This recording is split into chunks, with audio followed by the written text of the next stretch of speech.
are here in our vegetable garden. So the two of them are busy.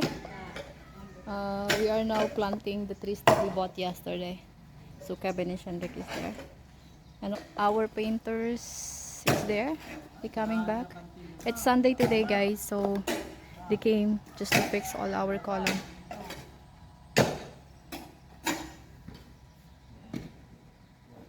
And that is the two of them. So we are planting the calamansi. Sorry guys. So the two calamansi. Stop good. Help. It's not good. So we are planting.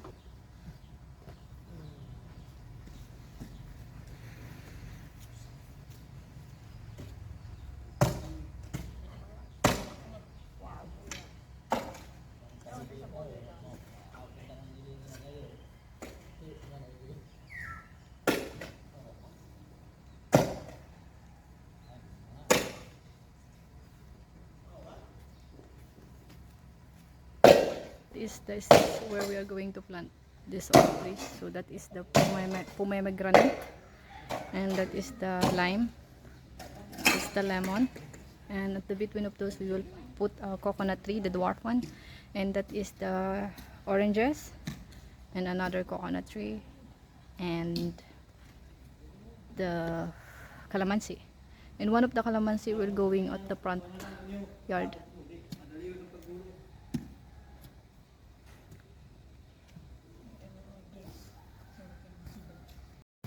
So okay guys, we're done planting, only one remaining. So you can see it guys. It's mudman.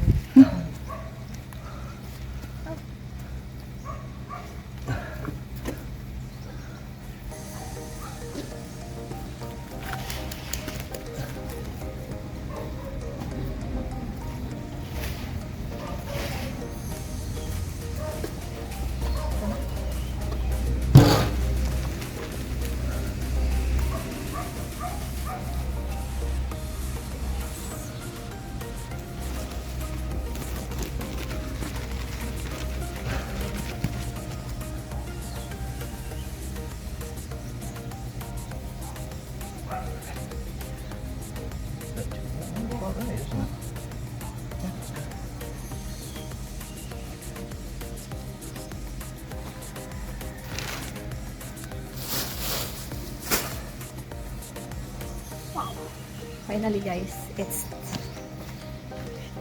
done. My hands is so dirty. So that is the pomegranate. Pomegranate. And this is the lime, and that is lemon. I don't know what is lemon and lime here, but they are same plants, so let's see. And that is our small, the cat, and that is calamansi. So we're done. We're just saying that. So, and the painters also is there, trying to finish everything.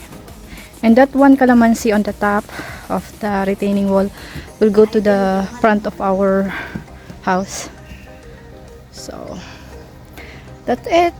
Our vegetable update to you guys. Not vegetable, our garden here, the fruit and vegetable garden. So all the trees are in their place. Shendrik is playing the mud.